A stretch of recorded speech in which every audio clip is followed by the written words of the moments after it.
All right. Welcome, everybody, to the Washington Foreign Press Center. We're pleased to have you all here today, and we're pleased to welcome our three briefers who will be speaking on joint efforts on border security and regional partnerships across Central America. We have with us today Ken Cuccinelli, senior official performing the duties of Acting Deputy Secretary of the Department of Homeland Security, Carol Thompson O'Connell, Acting Assistant Secretary of State for the Bureau of Population, Refugees, and Migration, and Hugo Rodriguez, the Deputy Assistant Secretary of State for Western Hemisphere Affairs. Each of our briefers will make opening remarks, and then we'll open it up to question and answer. At that time, and when called upon, please state your name and media outlet and to whom you're addressing your question. And with that, I will turn it over to our first speaker. Thank you. Thank you. I appreciate it. And good afternoon to all of you. I am Ken Cuccinelli. As you heard, that short little title is Senior Official Performing the Duties of the Deputy Secretary. Of course, that acronym is SOPTDS. So more commonly, Acting Deputy Secretary is a little easier. And I am glad to be here with you all. Very glad to be representing Department of Homeland Security, talk about what's going on at our border and our international relationships that relate to the southwest border and what we view as improving relationships around the world, in this part, at least in our part of the world. It's no secret that the United States has a humanitarian and security crisis on our southern border. The Trump administration has been very energetic, been tireless in its efforts to achieve significant successes along the border, and we have done that. As acting chairman of Customs and Border Protection, Mark Morgan said yesterday, November marked the sixth straight month of declines from the May peak in illegal immigration at our southwest border. We can talk about three different reasons for this success. The first is the great work the administration has done and accomplished with our international partners, with Mexico, with Guatemala, with Honduras, with El Salvador. We've signed historic agreements with our neighbors to the south, the Central American countries in particular, and that has borne great fruit in all of those nations, including our own. The second is the important work the administration has done here domestically within the United States to strengthen our immigration processes and tighten the regulations that have been authorized by Congress. All of this, from our perspective, has been with very little action on the part of Congress, but laws on the books allow the President and his administration to take a variety of actions, and we are aggressively moving forward to undertake those sorts of actions. And that's why you see more regulations come out, you see new rules. Those are all based on laws Congress has previously passed. And the third is the border wall construction. So far, 88 miles have been built, with hundreds more planned to be completed by the end of 2020. We hope to have, between building and planning and having the money in hand, over 500 by the end of 2020. The sum of these efforts really means that the dangerous journey for Central Americans to illegally cross the U.S. southwest border has never been less likely to succeed. Never been less likely. And first of all, the journey is dangerous. That is something that we worry about every day. Customs and Border Protection in the last fiscal year that ended on September 30th had over 4,900 rescues. Just rescues. Forget everything else they do. But this is, whether it be in the middle of the desert, whether it be rivers, they have had an extraordinary year on that front. That speaks to the danger, and that's just here at the United States. Along the way, the transnational criminal organizations, or TCOs, they prey on migrant populations. They put them at risk. They have no concern about their well-being, obviously want to make money off them. And the smuggling routes that force migrants to cross deserts, rivers, and these flows are moved by the TCOs. They're shifted for their own reasons as they take a cut from the human traffickers to make money. This is an evil toll booth from the TCO's perspective, and that makes it even more dangerous on a human level, not just what's going on the long journey. Simply put, the conditions that smugglers and traffickers subject migrants to are inhumane. And these are, again, are people who have no real human concern for the well-being of the people who put themselves in their care. The so-called services that these TCOs offer demand extraordinary sums of money relative to what the people turning that money over have. It can be life savings. Frequently, you all have heard dollar figures in the $4,000 to $8,000 range, and the different estimates depending on time and a variety of factors. But that is an enormous sum of money, especially for the people they're preying on. And the Trump administration is committed to putting a stop to these brutal organizations who victimize migrants, terrorizing their own communities as well. We're fortunate to have many of our valued regional partners with us in this effort, and those partnerships have been growing throughout 2019. As our current acting secretary, Chad Wolf, puts it, our message to TCOs is simple. You can't outrun our agents, you can't outsmart our analysts, and you can't hide from our reach. We know we're facing off with these TCOs even while we contend with what arrives at our border in the form of migration. Second of all, the journey itself is futile, as State Department says in various places, no mas. It really has been a shut-off spigot. Construction of the new border wall along the border is a major impediment to illegal crossings in those areas. It's a major aid to our Border Patrol agents. It's more than just a physical barrier. It's got a lot of technology integrated, like cameras, sensors, fiber optic technology, and real-time surveillance that give our agents the ability to force multiply, so less agents can cover more ground more effectively now. As I noted, we've constructed more than 88 miles, and we expect hundreds more by the end of next year, of 2020. So not only is our border security stronger, but we're also using all the legal tools at our disposal to address the unprecedented volume of migrants and the mix, particularly with families. When I talk about a mix, I talk about not just single adults. Requesting asylum at the southwest border no longer allows migrants to just automatically be released into the United States. That is over. That is over. Requesting asylum without a legitimate basis for the claim will result in the claimants being denied entry to the United States entirely. And one of the frankly infuriating things about so many of the false claims of asylum is the process they clog up gets in the way of real asylum claims. People who have genuine oppression that they're running from, who have actual claims, and they're all in the same pipeline. There's no way from looking at one case versus another to know which of these is the less than 1/6 of claims coming out of Central America that is legit, that is going to be granted. And we have to process all of them, and we're doing that as best we can. We have adopted a process they used in the Clinton administration called last in, first out, for the accountants among you, LIFO.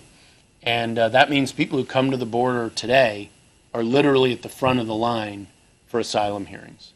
And that means they get adjudicated while detained or while remaining in Mexico or elsewhere using the other programs we have. And given the small percentage of those that are granted, that is why they won't be granted entry into the United States. That's the path. Asylum claimants can expect to be sent home, to be transferred to another country. We have agreements in place with Guatemala, Honduras, El Salvador. The Guatemala agreement is functioning. Honduras is close to being implemented, and El Salvador is well on its way as well. And of course, more commonly known as the Migrant Protection Protocols or Remain in Mexico program, which has served us so well and has relied on our partnership with our neighbor to the south, Mexico. In the case of migrants who were successful in evading our agents at the border, in the interior, U.S. Immigration and Customs Enforcement, ICE, is conducting ongoing interior enforcement operations to send those living here home, those who are here illegally.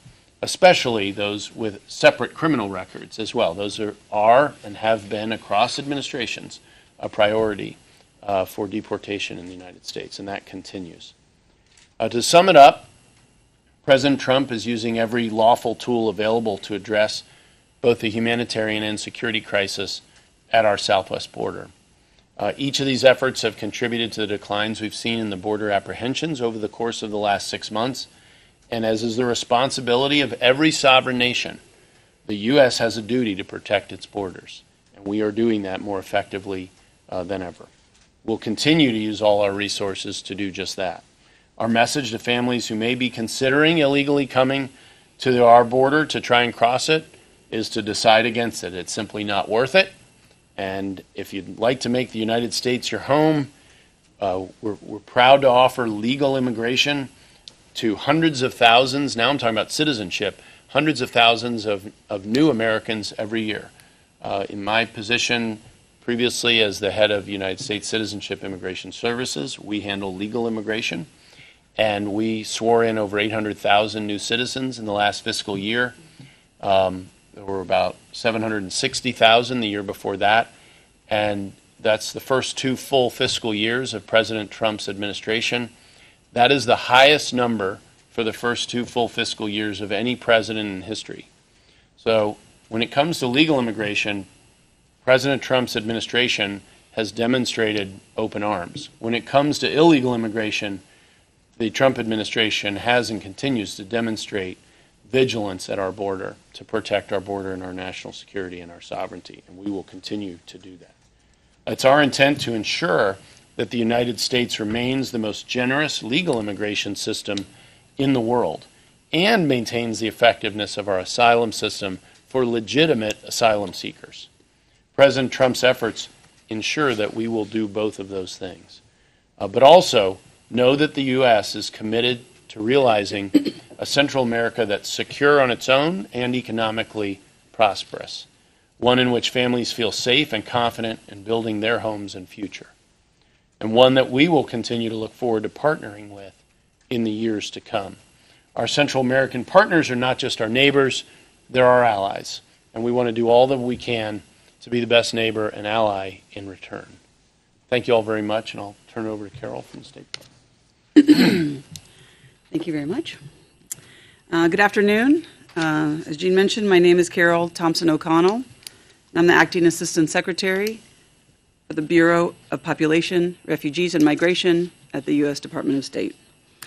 I lead a dedicated team that runs our humanitarian assistance programs and works to advance America's global leadership in humanitarian response and diplomacy.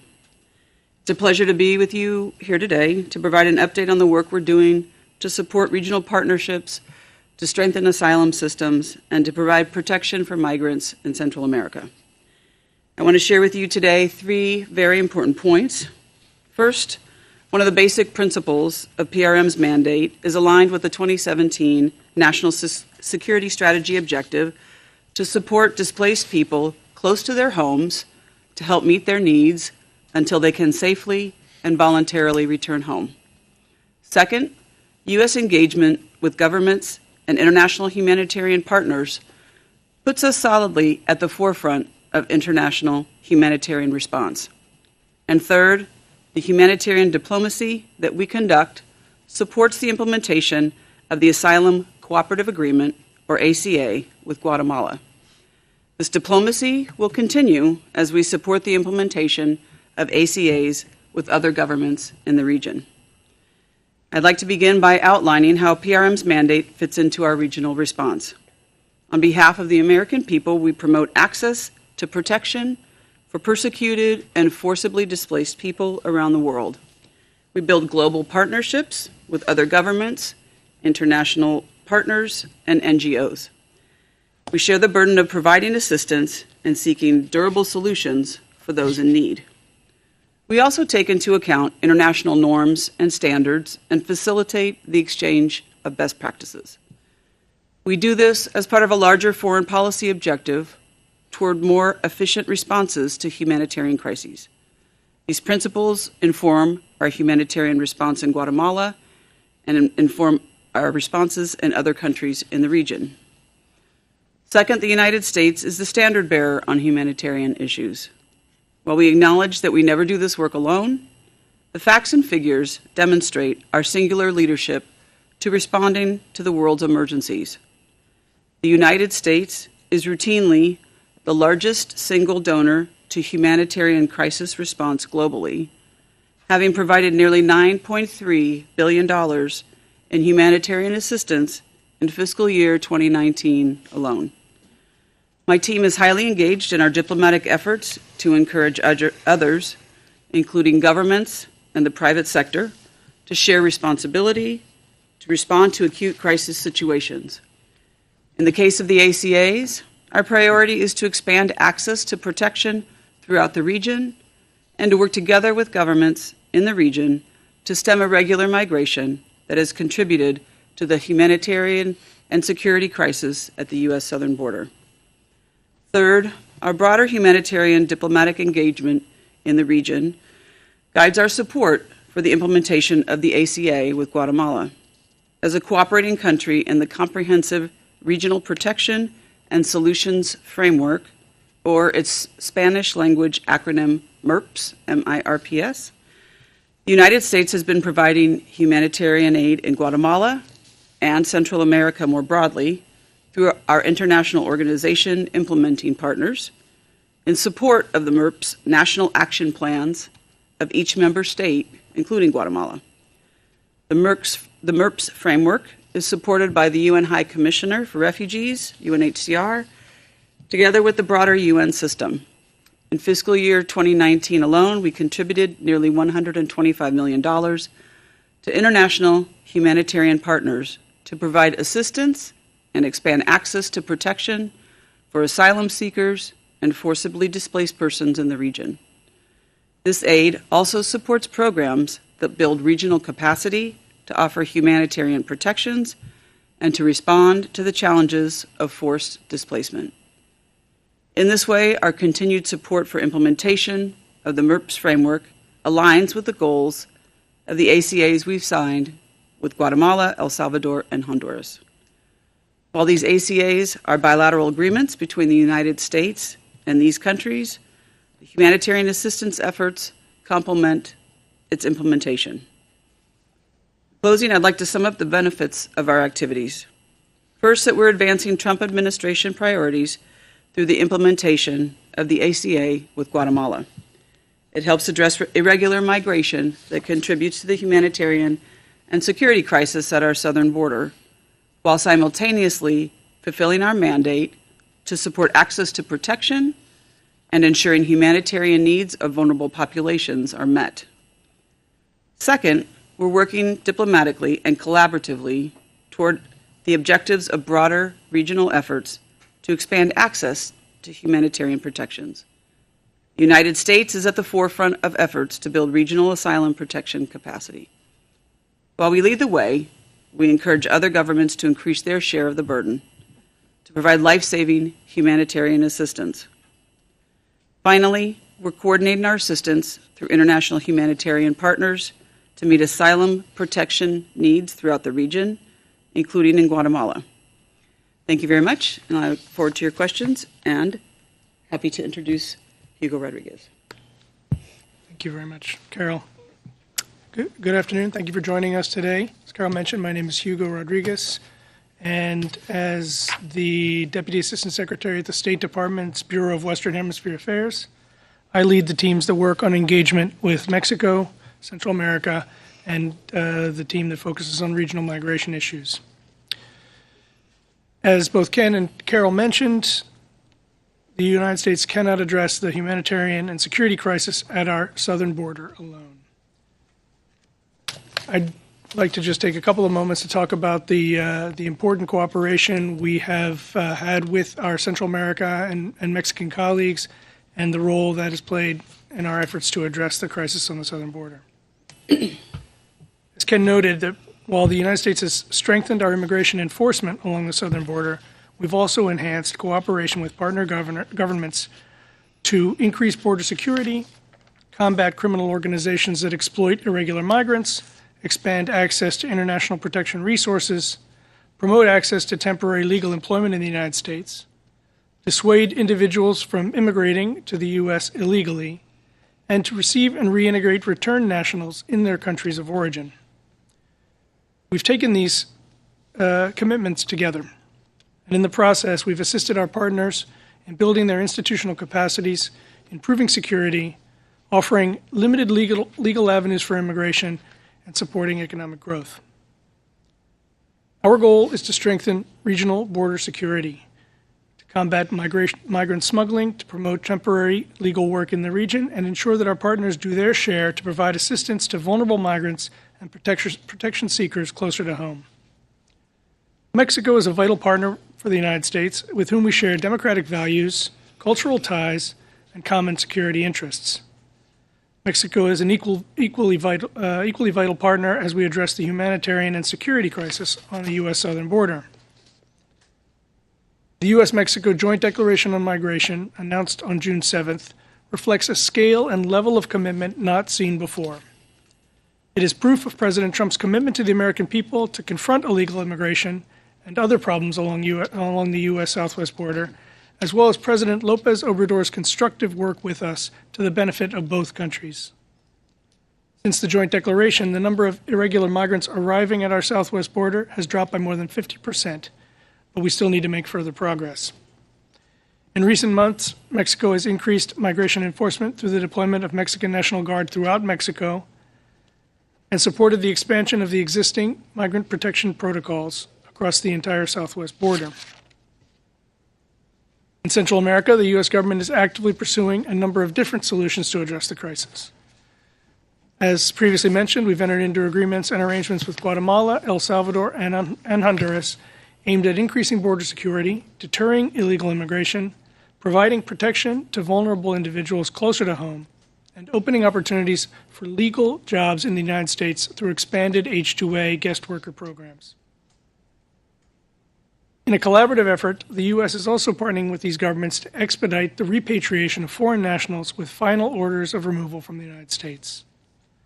Meanwhile, we continue to work with our partners in Guatemala, Honduras, and Salvador to improve economic, security, and governance conditions in these countries. In October, following demonstrated progress by the three governments to reduce illegal immigration to the United States, and consistent with the direction of President Trump and Secretary Pompeo, the Department announced its intention to move forward with some targeted foreign assistance. These programs will complement the security plans for each government, assist these governments in building their capacity to implement the recently signed agreements, and build stronger asylum systems. I'll close there and open for questions. Great. We'll start in the front here. Please state your name and to whom your question is going to. Wait for the microphone. Paola Diorti, O Globo. Hello, Mr. Secretary. Hello, Jean. Thank you for doing this. My question is about safe third countries. When an agreement with Mexico was being negotiated, I guess it was in the first semester, there were reports that Mexico asked the U.S. government to do the same kind of agreements with other countries, including Brazil. Later on, the New York Times reported that the Secretary of Homeland Security had told the Guatemala government that they were in negotiations with the Brazilian government to make it a safe third country. So my question is, did the U.S. government ask the Brazilian government for it to become a safe third country? And what did the Brazilian government respond? Thank you. I can speak to the fact that we have ongoing discussions with the Brazilians about a variety of mechanisms for both repatriation and related to the underlying migration itself. I bristle a little bit at the term safe third country because that's been incorrectly used in much of the discussion. So if you don't mind me just taking a moment on that. That arose out of a misunderstanding at some point, predates my participation, but the American law isn't determining, for instance, we'll take Guatemala, there isn't a determination of Guatemala as what's called a safe third country. What is determined is whether they can safely and adequately conduct asylum processing and so forth. So capacity, do they have a justice system that can absorb all these things and do it in a fashion that is safe for the participants? And obviously Guatemala has been determined to fit all of those requirements, and those same judgments are in the midst of being analyzed for El Salvador, Honduras. With Brazil, we have not moved along that far. But we do have open dialogue with them, and immigration issues continue to be discussed actively with Brazil. I would note that we are seeing more Brazilians show up at our southern border, and that is increasing the intensity on the U.S. side to find solutions to that part of this challenge that we're facing right now. So you've hit on a hot topic in terms of Brazilian migration and how it relates to our southern border. I wish I could tell you we had a solution to expedite, to resolve that, to deal with those rising numbers. I can't say that we have that right now, though if you were to ask ICE, who does repatriations, they will tell you that they don't get major resistance from Brazil. Brazil cooperates. Those are all positive building blocks for us, but it's not enough. It's not enough given the regional migration patterns that are happening right now. Brazil's escalating contribution to that. We need more out of them in terms of helping solve the problem, and that is a discussion that we are having with them right now. I don't have anything to report on it, and I don't know if the state would like to add anything. But if I could just we piggyback are on that. interested in that. So one of the elements that you point to is key to all of what we're trying to accomplish, which is it has to be a cooperative effort. No one country can confront the migratory flows and the crises that exist. And so we're looking for deeper partnerships with all of our neighbors to help play a role in both eliminating the push factors as well as controlling their borders and having a better sense of who is entering and who is leaving their countries and why. And so, while as Deputy Secretary Cuccinelli mentioned, there are individuals leaving Brazil and working their way up to the U.S. southwest border.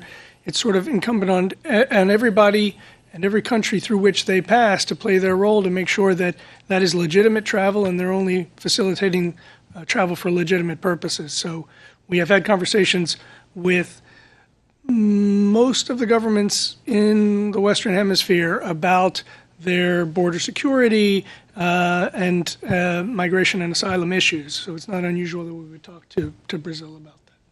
This kind of agreement started. Sorry, I just wanted to understand if the answer to the question, if the U.S. government asked the Brazilian government to do a similar agreement as the one you did to Guatemala, if the answer is yes or no. Yeah, I don't think we're prepared to go into the details of the conversations we're having with the Brazilians. I don't think they'd really appreciate that. I would say, as Hugo did, that it has been productive, but we haven't reached a resolution point from the U.S. standpoint. We are trying to expand that partnership. I described some ways that it's already working reasonably well, repatriations, for instance, but don't have anything further than that to share with you at this time. Okay. For our next question, we'll go to the gentleman here, and then to New York, and then back here. Hi, good morning. Alex Segura from Agencia F. This is a question for Acting Deputy Secretary Cuccinelli. One of the main concerns is the safety of those migrants or asylum seekers we've been talking about, but now they have to stay in these, I would say, so-called safe third countries like Guatemala, El Salvador, Honduras, where the rates of violence and poverty are high. So my question is, do you think, or why do you think these countries, keeping them in those countries is helpful for them, or is it only a measure that helps the U.S. to slow down the migration rates? And also, as Mr. Rodriguez pointed out, you're talking to different governments, but to maybe reach similar agreements. But can you give us a little bit more on that? Is any country close to agree to be a safe third country as well? Thank you. So with respect to migration, we do want to both deal with our border and deter other people from coming. We want them to stay home or in the regions closer to home. And that is a goal of many of our policies, not all of them, but of many of them. And as I'm sure you're aware, the trip itself is quite dangerous. It's hard to get reliable statistics, but the interviews and the intel we get back from, for instance, women who are making the trip show a large percentage of assaults and victimized children and so forth. The only real way to stop that is for the trip not to take place. It's part of why it's so important for us to have achieved a point where what we would call catch and release, releasing people into the interior of the United States, is for all practical purposes over, especially out of Central America. Literally over 99% of folks that we encounter now are not released, pending the outcome of any hearings that they have. And we've completed through the Remain in Mexico program over 11,000 proceedings. There's about 60,000 roughly people in the Remain in Mexico program. 11,000 cases have already been completed. And obviously those numbers keep piling up. So we do want people to stay home. We do want to partner with the communities, the countries themselves to improve their own communities. Your comment about the challenges they face is true of any country. I mean, the United States has places that I wouldn't go, and unfortunately, there are plenty of them. While each of the nations that we're talking about here faces those same challenges, they also have perfectly safe parts of their country that are functioning with functioning judiciaries and employment and those kinds of things. And frankly, much of the leadership we see across the region seems very dedicated and sincere in its attempts to improve that. I'll use one example, who is among the newest in the region, and that's President Bukele in El Salvador. I mean, what he's done there. I'm a former state attorney general. I pay pretty close attention, for instance, to MS-13. When I was the Virginia attorney general across the river here, that was the most dangerous source of violence in the Commonwealth of Virginia. And there were people who said that they couldn't be controlled by the government.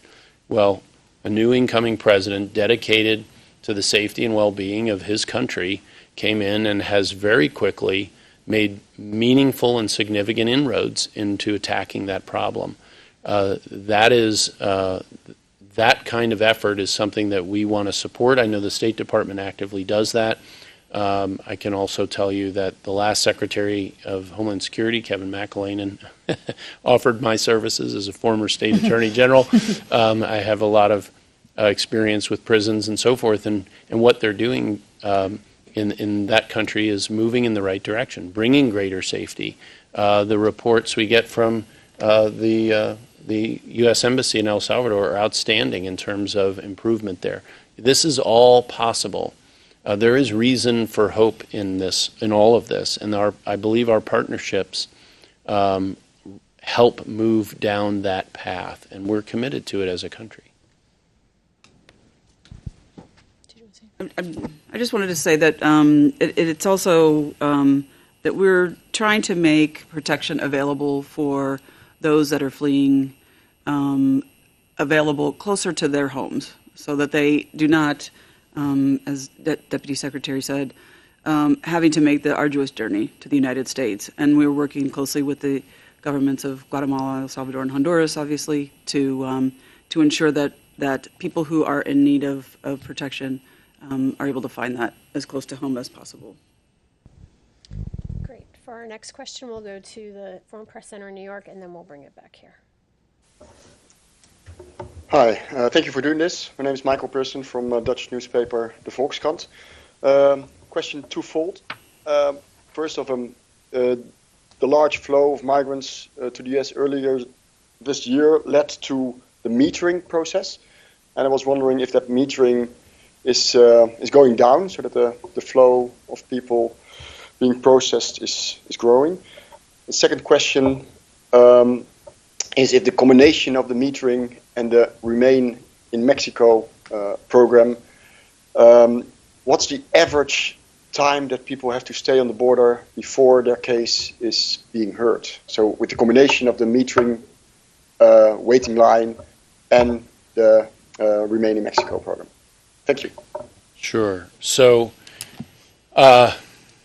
earlier this year, there was fairly significant violence at a number of the ports of entry.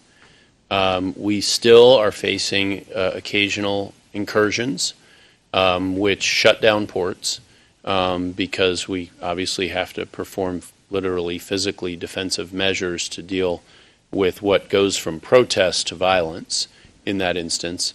They are considerably rarer than they were in the beginning of the year, and they are smaller than they were earlier in the year. Normally at this point, the lanes get closed for logistical reasons rather than to simply meter. But we are making sure that we don't get ahead of our processing capacity because we are not releasing people into the interior of the United States any longer. So, those speeds do matter in terms of the lines and so forth.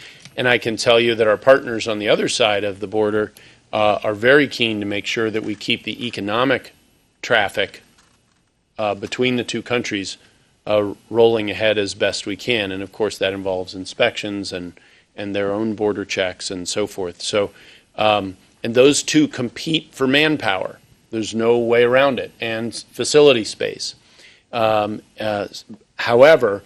if you look at the situation today compared to 3 months ago, 6 months ago, we are in a far, far better position, much more smooth trafficking through the ports of entry.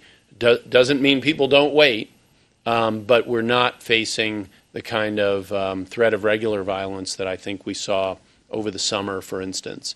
Your question with respect to total time for processing, as I mentioned, we finished 11,000 cases so far. Now, the MPP began in the beginning of 2019 with one person. We're now up to 60,000. And thus far, and I'm estimating here, so don't hold me to this as gospel, but I'm kind of doing a little math about what I know about the initial hearing and then the merits hearing, is we're probably looking in the range of 4 to 6 months, 5 to 6 months really, from start to finish for resolving a case. And we're looking at ways, in fact, I spent part of this morning looking at ways to bring that processing time down further for the interest of everyone. If you're waiting for your case, you'd like to be done as quickly as you can. The United States we want to clear that case docket, and we want to get the decisions made. And, because some people, in fact, are coming into the United States when the merits of their case is heard and adjudicated. Others, far more, are being rejected because they were coming to the border, we believe, with an expectation that they'd be released into the interior rather than effectively kept out until those were heard. So 5 to 6 months is probably the best time estimate right now, and we are working to try to bring that down. This whole process has been a learning process for us. We have never done this before. We've also never had this level of cooperation functional cooperation with Mexico on a topic like this before. Did anyone else want to speak? Okay. For our next question, we'll go to Clara and then the gentleman in front. Carmen, excuse me. Carmen. Good afternoon, Carmen Rodriguez from La Prensa Gráfica and Voz de la Diáspora from El Salvador. When will El Salvador and Honduras implement the program and to take or accept asylum seeker? And according to the efforts to fight against corruption in the Northern Triangle, U.S. said that will revoke visas to the government officials that are on the corruption list. Do you have already this list? Can we know who are these officials from El Salvador, from government from El Salvador?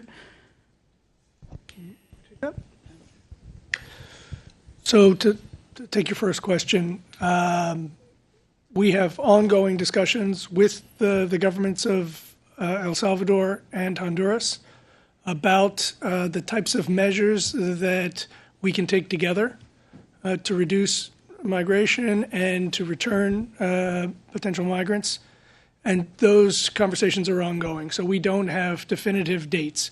We are working very closely with Honduras, which will likely be the next country where we'll be able to implement that agreement, hopefully very early in the new year. That's our goal. On the second part of your question about visas, visa conversations generally are only with the applicant. We have been under new authorities imposing lifetime visa bans and making that information public, but it is an ongoing process of reviewing both public and private records pertaining to corruption, pertaining to all sorts of criminal behavior.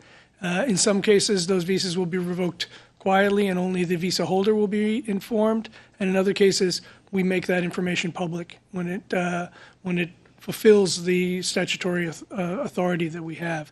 But in terms of like a list that we go off of, I don't think a list in that way exists. It's a constant evolution, and as information comes to our comes to our attention, we will evaluate their eligibility to continue to hold a visa. I would note Acting Secretary Wolf will be in Guatemala tomorrow, his first trip since he became Acting Secretary, and among the items, not surprisingly, on the agenda is the functioning and health and growth of ACA in and with Guatemala. So that'll be a primary item that he talks about with the president there. All right, we have time for a couple more questions. We'll go to this gentleman here, and then to you. Hi, Cristobal Vasquez, Caracol Radio. So Colombia is going through perhaps the worst migration crisis in the continent, with more than 1.5 million Venezuelans crossing the border. In addition to this crisis, well, many migrants that come from South America and want to make it to the U.S. have to cross through Colombia. It is known that there are FARC dissidents that have migrated to Venezuela, to Cuba, and to other parts of the continent. Have you registered perhaps cases of FARC dissidents or other Colombian terrorists that have tried to migrate to the U.S. or cross the border illegally? We certainly vet for them, and historically, for many years, I think we've had I'd characterize as a good working relationship with Colombia on these sorts of matters. And we have not seen what I would call a trend of FARC members seeking admission either legally or illegally into the United States. But it is something, they are, particularly in our own hemisphere, they are among the priorities that we are vetting for. And under this president, one of the first things he did was insist on a much more vigorous vetting process, really across the board, with our allies and in countries where, frankly, we have a harder time with that. Colombia is not among those; they're in the former category. So that this is not something that I would say has become a systemic problem, but it is something we are continually on guard for. And we do have, as I said, a fairly lengthy and positive relationship with our counterparts in Colombia. And I will just add on top of that we focus a lot of attention on the asylum cooperative agreements, but we are also talking with governments about a full range of cooperation, including mentoring and training efforts on the part of DHS with border security agencies across Central America. One of those elements that's really critical is the ability to screen who is coming into the country and what types of red flags might be associated with each of those individuals, to have a better idea of who is moving through, to share data back and forth between our databases and their databases. So, it's not just the ACAs. It is a full range of cooperation and skill building and institutional strengthening that we're doing with our counterparts across Central America. All right, we'll go in the front here, and then maybe time for one more question after that. Thank you very much. Herbert Cepeda from Voice of America. My question is related to the TPS, specifically Salvadorians holding the TPS program. So the President Nayib Bukele says that the period of extension comes an extra year after 2021. So I would like to confirm is that is a fact. I mean, also in DHS webpage shows like it's going to have an extra 365 days. So I would like to know if that is true, if you confirm that. Sure. That is correct. I want to clarify that it is that the timeline laid out there that you're referencing is correct, but it also runs from the end of the litigation. We presume, I think with very strong basis, to believe that we'll prevail on the TPS litigation, particularly since the statute that underlies it says courts don't get to review it, and yet courts are reviewing it. Which causes other problems, but your interpretation of that is correct. So if the litigation continues to take a while, and I will say this, our courts don't move quickly, then that would be the timeline we'd anticipate. And unlike some of the other countries, El Salvador has that 365-day workout period. I would note that Salvadorans make up well over half of all TPS recipients from all countries combined. So there is a logistical reason to build more time in for the transition for El Salvador. The numbers are quite large, over 250,000. All right, last question. Thank you so much. So this is Jahazeb Ali from ARY News TV. Sir, building the wall and stop the illegal immigration was a part of President Trump's manifesto in 2016. And as you know, he's trying to keep and fulfilling all his promises. So there is a general perception in America and all around the world that the current administration is arresting and deporting the record number of refugees. So is it true? Because as far as I know, I mean, thousands of people arrested and deported in Obama tenure too. So do you have any kind of number, or do you want to say something about this general perception? Could you, I missed the middle part of your question. Can you restate that?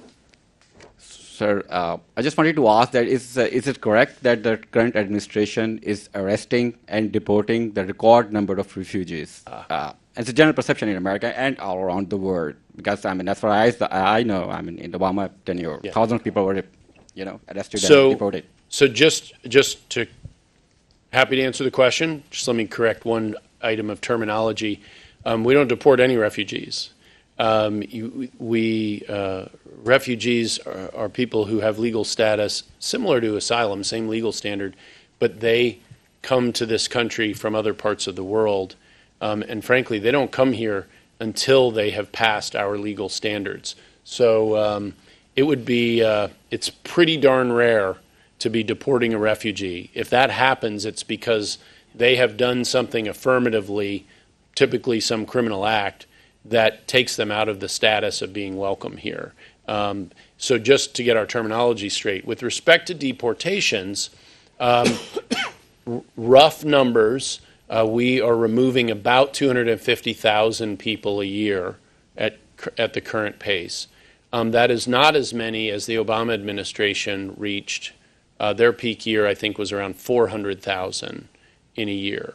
So, and part of the reason, frankly, that the number is that low is because many of the ICE officers who are responsible for removals have been surged to the border.